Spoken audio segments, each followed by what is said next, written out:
Bismillah, assalamualaikum warahmatullahi wabarakatuh. Alhamdulillah, wassalatu wassalamu ala rasulillah wa ala alihi wa sahbihi wa man walah, wa la hawla wa la quwwata illa billah, amma ba'du. Ikhwani fiddin rahimakumullah. Setelah kita memuji syukur kehadirat Allah Subhanahu wa taala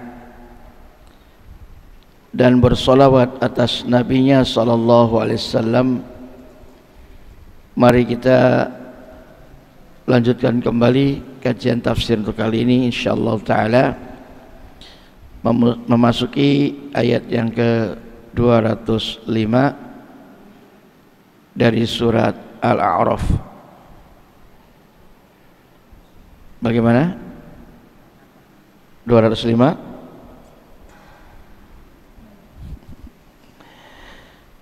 Baik, ayat 205 dari surat Al-A'raf kita memulai.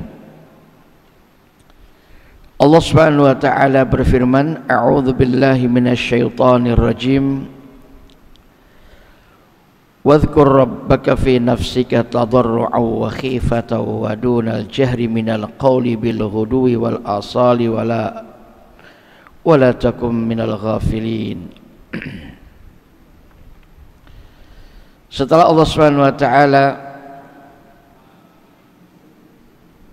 mengingatkan kita para hamba yang beriman agar manakala Al-Quran sedang dibacakan,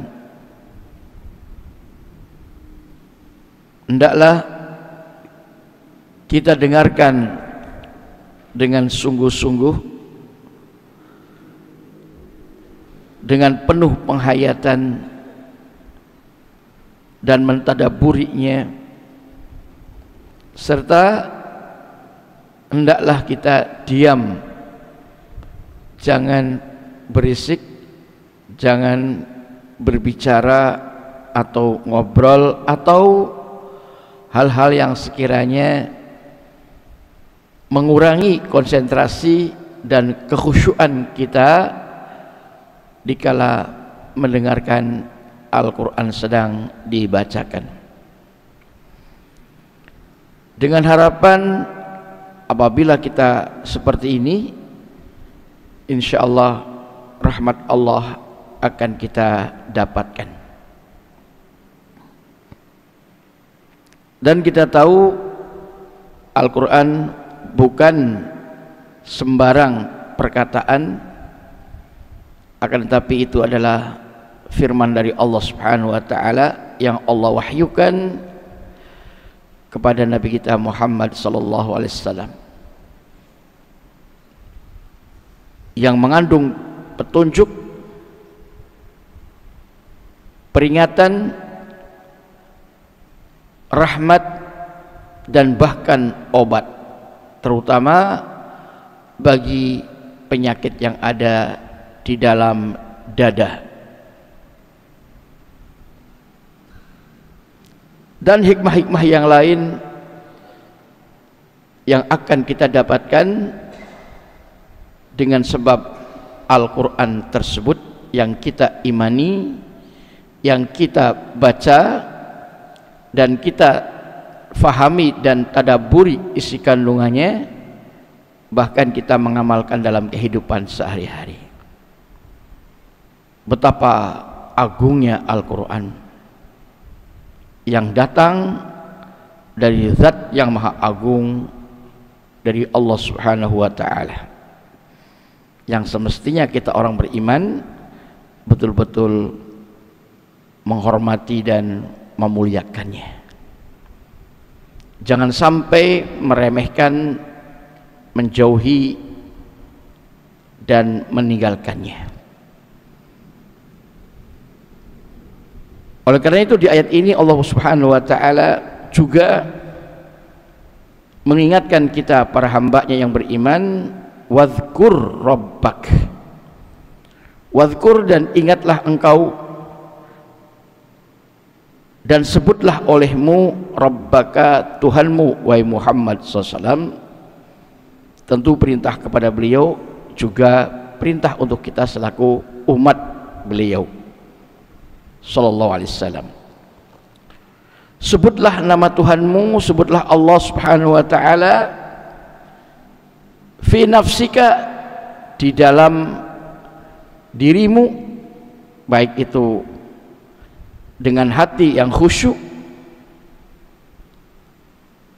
tadarruan, dengan cara menghinakan diri, merendahkan diri, menundukkan diri,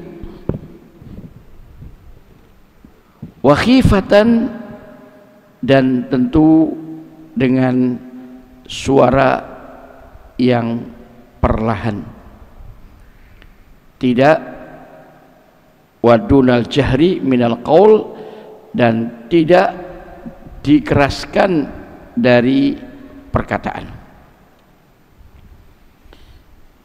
Ini etika untuk kita berzikir, untuk kita menyebut nama Allah Subhanahu wa taala, mengagungkannya, mensucikannya, membesarkannya, memujinya, dan kita lakukan dengan cara penuh dengan kekhusyuan di dalam hati kita, merendahkan diri, menghinakan diri, ya, dengan suara yang lirih, dengan tidak dikeraskan atau dinyaring-nyaringkan, mengingat Allah Subhanahu wa taala Maha tahu dan Maha mendengar atas apa yang dilakukan oleh para hamba-Nya.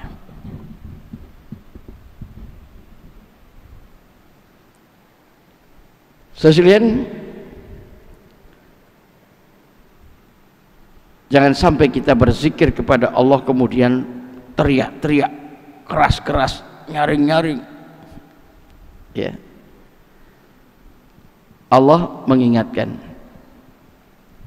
cukup zikir kepada Allah dengan apa? Merendahkan diri, menundukkan diri, menghinakan diri dengan suara yang khifah. Khifah itu artinya khaifan min iqab, dengan suara yang kita merasa takut terhadap azab, terhadap siksa, tentunya dengan suara yang lirih, karena kita merasa takut pada azab Allah, terhadap murka Allah. Khifatan, tidak perlu jerit-jerit, keras-keras, nyaring-nyaring, atau berkoar-koar, bahkan mohon maaf sampai memakai pengeras suara, ya, tidak perlu, ya. Misalnya kita baca la ilaha illallah, la ilaha illallah, nah, ini nggak sesuai dengan tuntunan ayat Al-Quran, apalagi bareng-bareng, ya, kedengaran ke mana-mana suaranya, zikirnya itu. Allah yang menyuruh kita wadhkur rabbaka, dan berzikirlah engkau kepada Tuhanmu wahai Muhammad SAW, fi nafsika, pada dirimu, ya, di dalam hatimu, terutama dengan hati yang khusyuk, tadarruan wa khifatan, dalam keadaan merendahkan diri, menghinakan diri, dan merasa takut terhadap azab Allah Subhanahu wa taala, ya, dengan suara yang lirih, tidak nyaring suaranya, ya, wadunal jahri minal qaul, ya, tanpa dijaharkan dari ucapan, dari perkataan.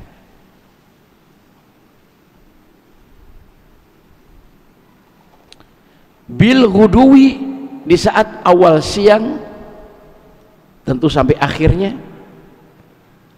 wal asal, dan di saat sore hari hingga malamnya. ujung ke ujung. Artinya di dalam tafsir dikatakan yang dimaksud dengan bil hudui wal asal ai awail an-nahar wa akhiruhu ai fi kulli waqtin, maksudnya itu di awal siang, dalam hal ini pagi tentunya, kemudian di akhir siang yaitu sore, pagi dan sore, sehingga di sana juga kita dianjurkan untuk zikir pagi dan zikir petang atau sore, berzikir kepada Allah Subhanahu wa taala. Namun bukan berarti hanya pagi dan petangnya dan sorenya saja kita berzikir, tidak. Zikir pagi dan zikir sore atau petang itu suatu yang sangat ditekankan. Bukan berarti hanya itu, namun fi kulli waqtin, di setiap waktu kapanpun kita tidak meninggalkan zikir kepada Allah Subhanahu wa taala. Sebagaimana yang Allah firmankan di dalam surat Ali Imran ya, ayat yang ke-190 dan sampai dengan 192.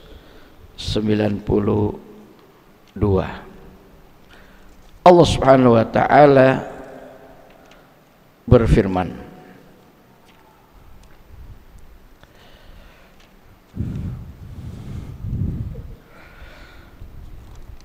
A'udzu billahi minasyaitonir rajim.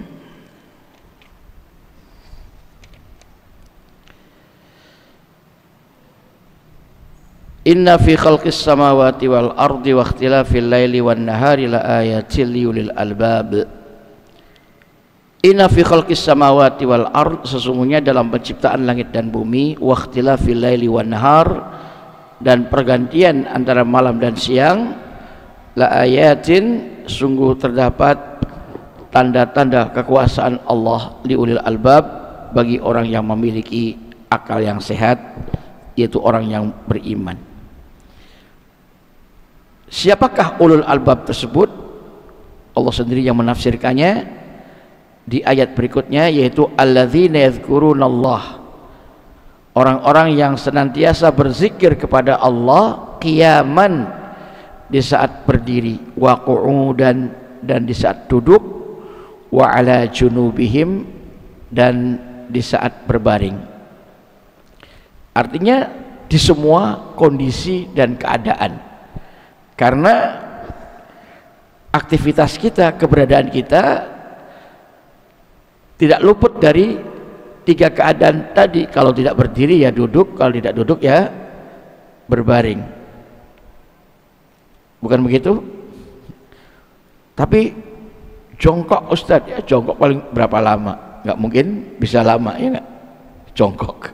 Kalau kita ruku, ya jongkok sebentar. Tapi berdiri, duduk, dan berbaring, ini aktivitas kita. Di semua waktu, semua keadaan, selalu berzikir kepada Allah Subhanahu wa ta'ala. Dan Nabi SAW mencontohkan kepada kita, bibir beliau itu selalu basah dengan berzikir kepada Allah Subhanahu wa ta'ala. Dan kita lihat para ulama, orang-orang yang soleh, Masya Allah, diamnya saja itu sambil zikir, bibirnya itu membaca zikir-zikir kepada Allah Subhanahu wa ta'ala. Ya, kalau tidak ngomong, berbicara, menyampaikan tausiah apa, maka memperbanyak zikir.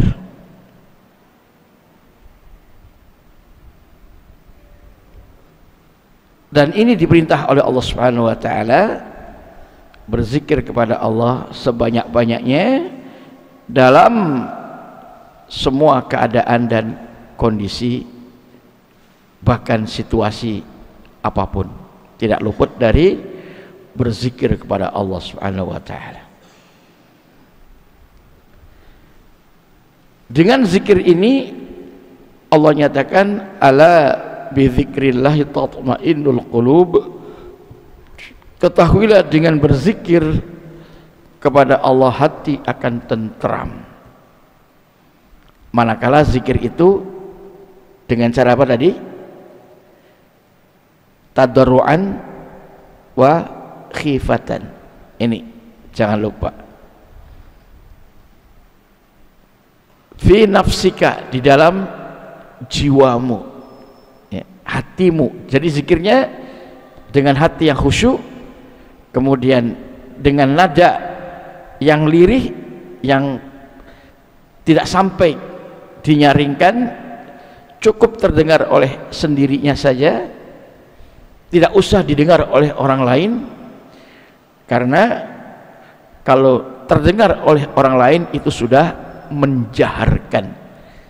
Kata Allah, waduna al-jahri, dan di bawah, lebih rendah daripada jahar.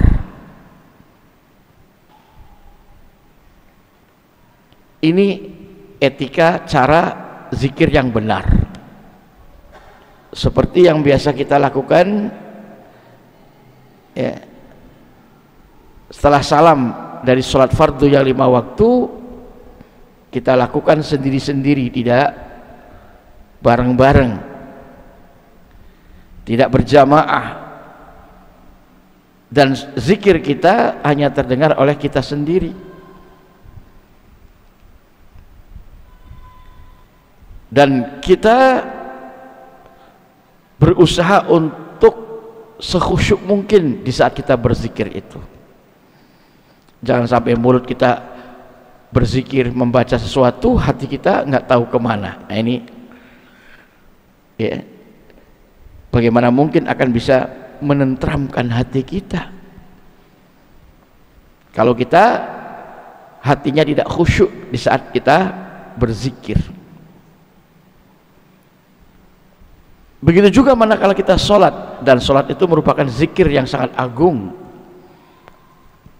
terlebih juga baca Quran, harus disertai dengan hati yang khusyuk, yang sehingga sholat kita akan bisa mencegah perbuatan keji dan mungkar. Inna sholata tanha anil fahsya'i wal mungkar.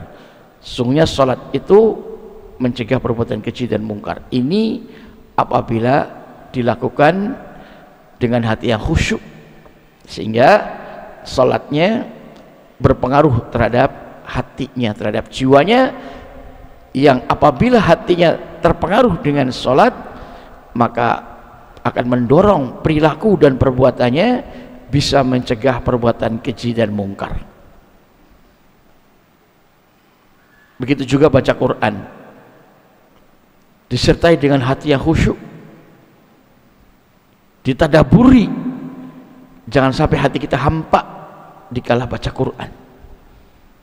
Makanya penting kita mengkaji tafsirnya, tafsir Al-Quran, supaya kita mengerti dan faham dikala membaca ayat demi ayat dari Al-Quran ini, kita menghayati dan meresapinya.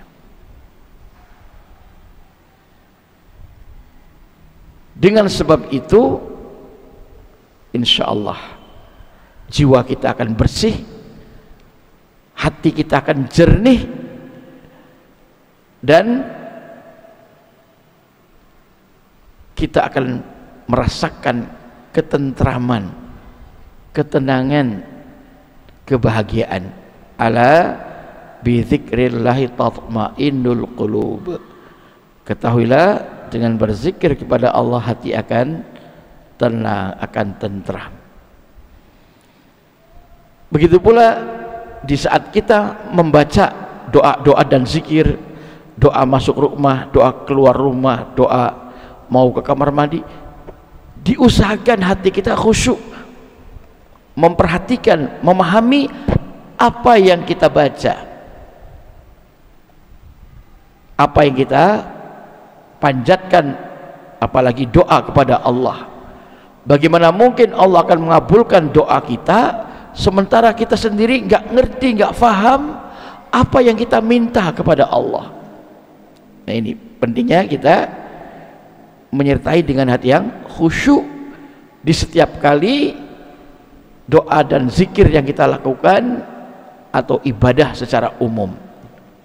Dan ini yang kemudian disebut dengan tingkatan ihsan.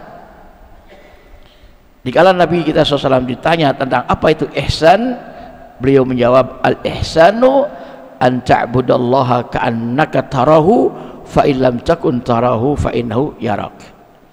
Ihsan itu kamu ibadah kepada Allah, tentu apapun ibadah yang kamu lakukan, ya, seakan-akan kamu melihat Allah. Kalau tidak, yakinkan bahwa Allah melihat kamu.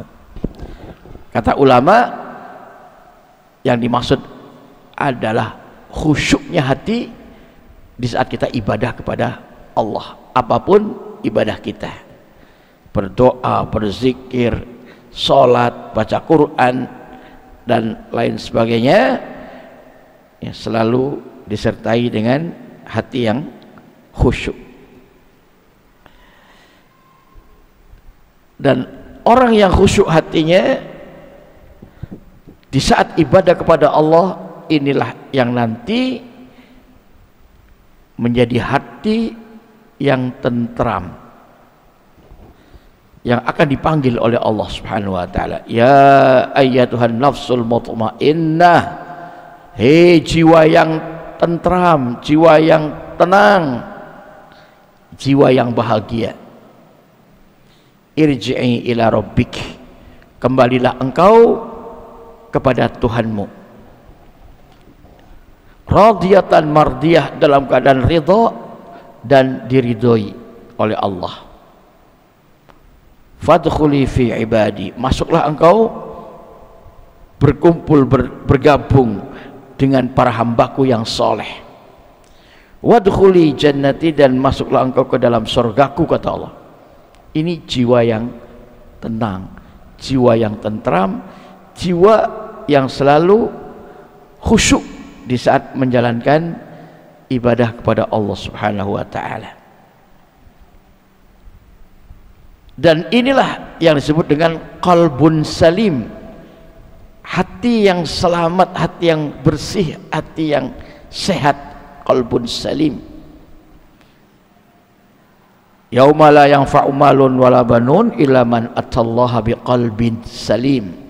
Di hari tidak lagi berguna, tidak lagi bermanfaat harta dan anak keturunan kecuali orang yang datang menghadap Allah dalam keadaan hati yang salim, hati yang selamat, hati yang sehat, hati yang bersih, hati yang suci, hati yang tentram. Kenapa? Karena khusyuk di dalam melakukan ibadahnya kepada Allah. Dan orang yang khusyuk pasti ikhlas, pasti ikhlas, sehingga ibadahnya sempurna dan diterima oleh Allah Subhanahu wa taala. Di samping juga caranya benar, tentunya sesuai dengan tuntunan dan apa yang diajarkan dan dicontohkan oleh Rasulullah sallallahu alaihi wasallam. Ini syarat diterimanya ibadah yang kita lakukan.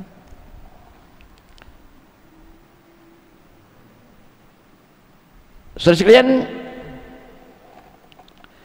mereka senantiasa berzikir kepada Allah di saat berdiri, duduk dan berbaring, juga wa yatafakkarun, mereka selalu berpikir, memikirkan, mencermati, meneliti, mengamati, tentu untuk mendapatkan hikmah-hikmah fi khalqis samawat, di dalam penciptaan langit wal ardi dan bumi.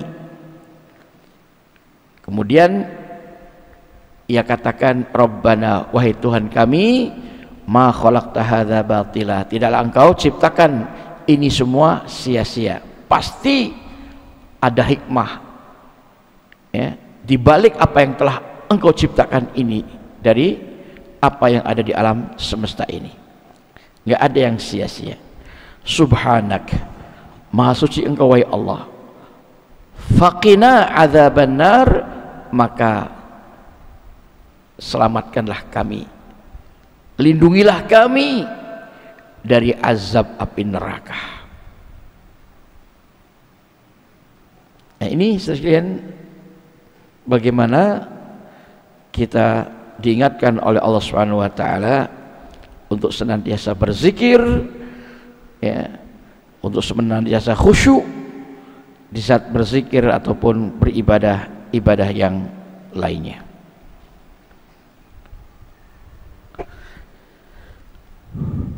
Wala takun, kembali kepada ayat 205 dari surat Al-A'raf ya. Wala takun, dan jangan kamu menjadi minal ghafilin, dari orang-orang yang lalai. Zikir artinya mengingat Allah.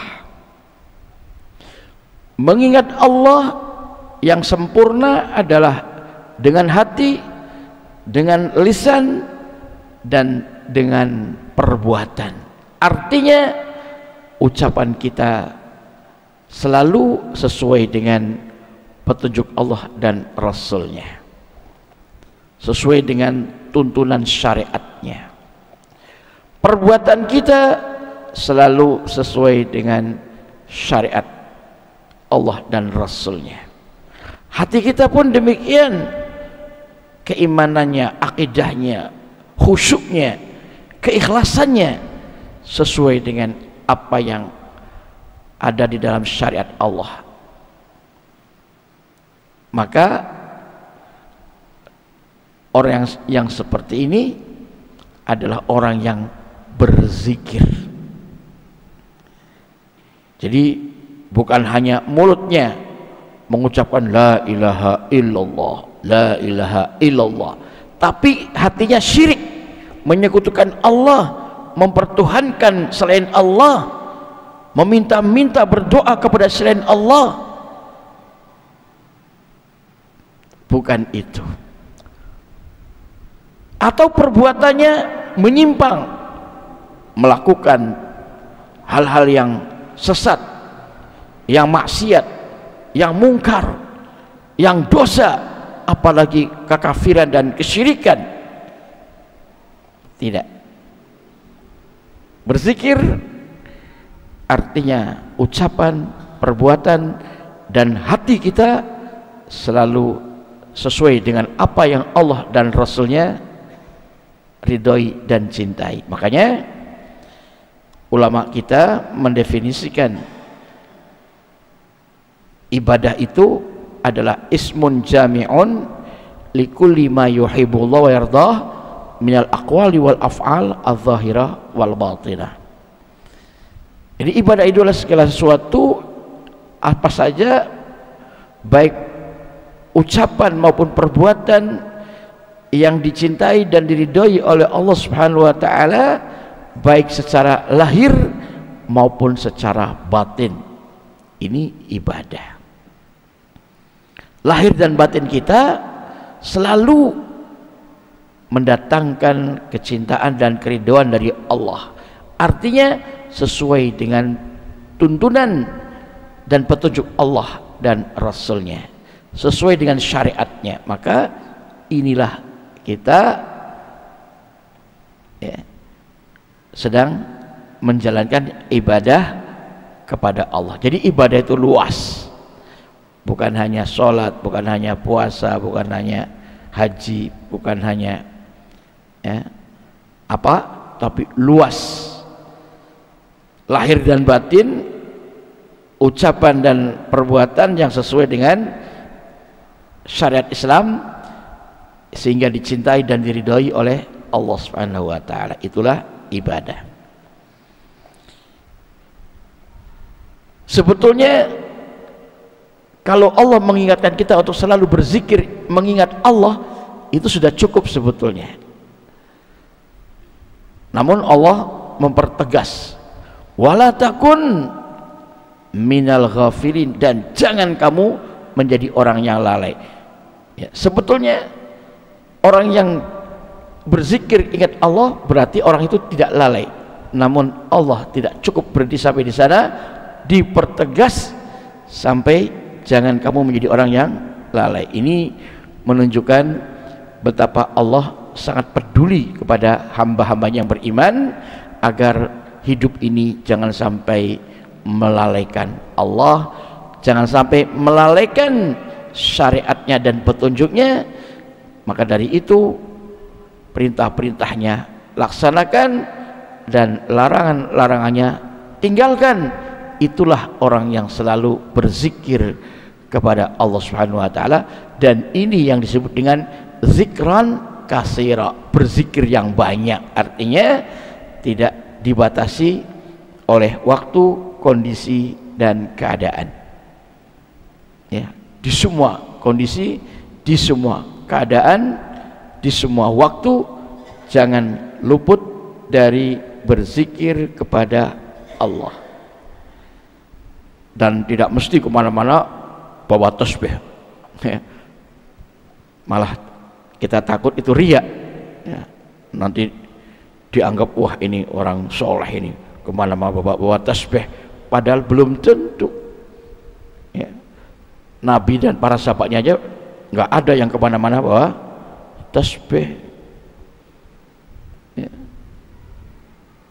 Zikir sebanyak-banyaknya nggak usah dibatasi, kecuali kalau ada dalil yang menyebutkan membatasi jumlahnya, seperti zikir setelah sholat fardu, ada kita membaca istighfar 3 kali, itu harus sesuai karena ada dalil yang membatasinya. Membaca tasbih 33 kali, ya, tahmid 33 kali, takbir 33 kali, ya sudah kita ikuti. Bisakah tanpa menggunakan tasbih?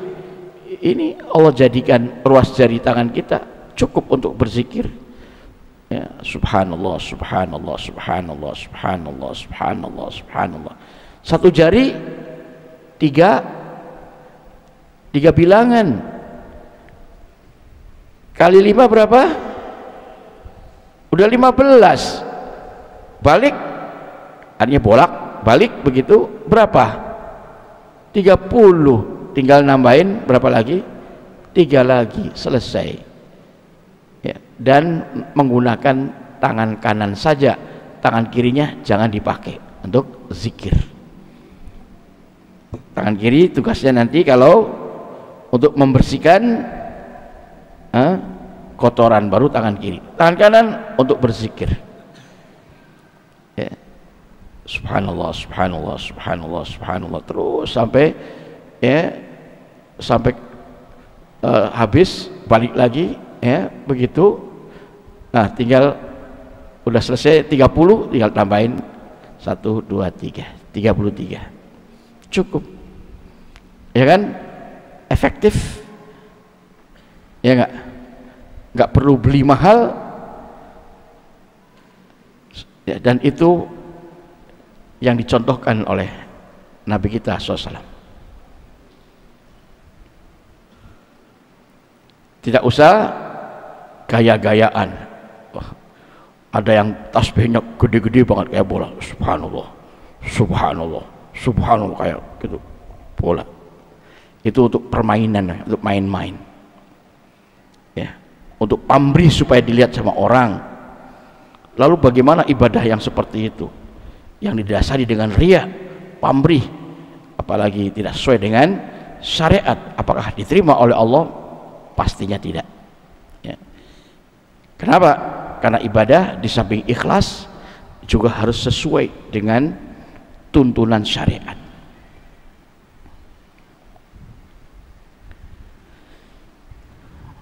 Ikhwan sekalian, ya, Masya Allah, banyak di antara kita yang lalai dari berzikir, lupa sama Allah, sehingga seringkali kita terjerumus dalam perbuatan dosa dan maksiat.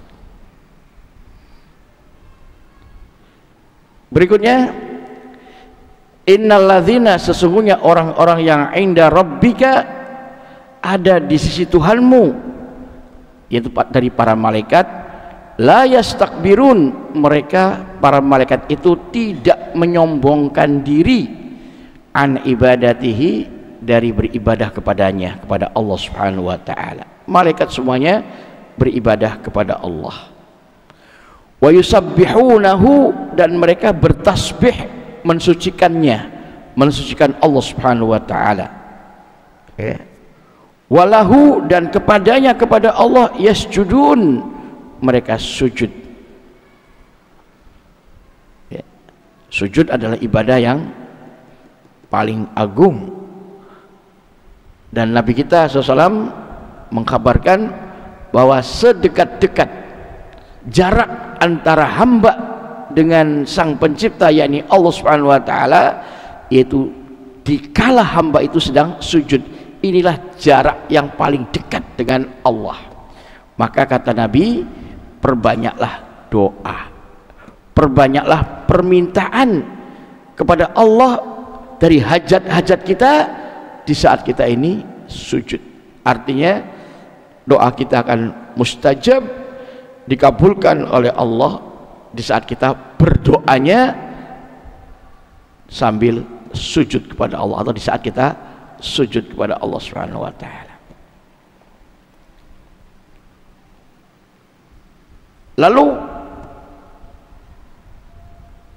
bagaimana kalau kita di saat sujud dalam sholat berdoa pakai bahasa kita? Karena doa itu ada dua hal, ada doa ibadah, ada doa masalah. Doa ibadah ini kita harus sesuai dengan apa yang dicontohkan oleh Nabi, lafaz-lafaznya, cara-caranya. Karena doa ibadah kita ngerti nggak ngerti, pokoknya harus seperti itu, nggak bisa diganti dengan yang lain. Seperti di dalam bacaan sholat, kita faham nggak faham, ya maknanya, kita harus membacanya sesuai dengan redaksi yang dicontohkan oleh Nabi. Adapun yang kedua adalah doa masalah, artinya doa permintaan kita kepada Allah, apa hajat kita. Nah, ini yang boleh, bahkan afdolnya menggunakan bahasa kita sendiri. Supaya apa? Supaya kita ngerti apa yang kita minta sama Allah, dengan harapan Allah pun akhirnya mengabulkan doa kita, daripada kita memaksakan diri doanya pakai bahasa Arab padahal kita nggak ngerti apa yang kita ucapkan dalam berdoa tadi, ya.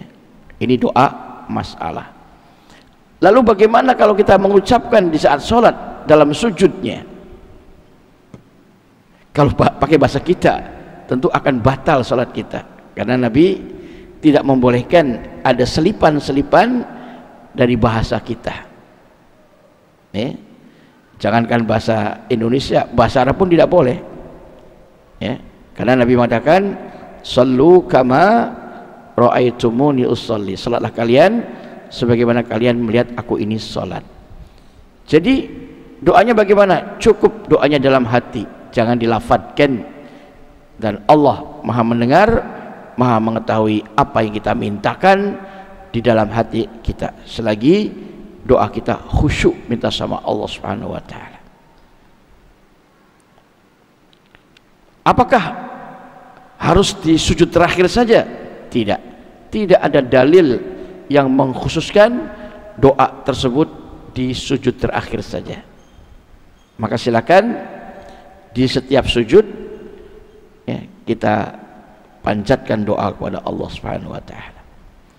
Jangan mengkhususkan apa yang tidak dikhususkan oleh syariat. Nanti khawatir masuk dalam kebid'ahan apabila kita mengkhususkan sesuatu padahal syariat tidak ada pengkhususan.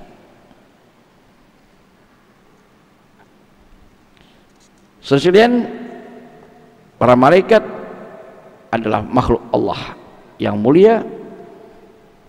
Mereka senantiasa beribadah kepada Allah dan tidak pernah durhaka atau maksiat kepadanya. Berbeda dengan kita manusia, tentu ada hawa nafsu, maka terkadang kita taat, terkadang kita maksiat. Namun keberadaan manusia yang taat jauh lebih mulia daripada malaikat. Ya. Maka dari itu Allah perintahkan para malaikat untuk sujud kepada Adam alaihissalam, sujud penghormatan, bukan sujud penyembahan. Ini menunjukkan bahwa Adam lebih mulia dari para malaikat. Alaihimussalatu wassalam. Subhanakallahumma wabihamdik, asyhadu an la ilaha illa anta, astaghfiruka wa atubu ilaik. Wa sallallahu Muhammadin wa ala alihi wa sahbihi ajma'in. Wa akhiru da'wana anil hamdulillahi rabbil alamin. Assalamualaikum warahmatullahi wabarakatuh.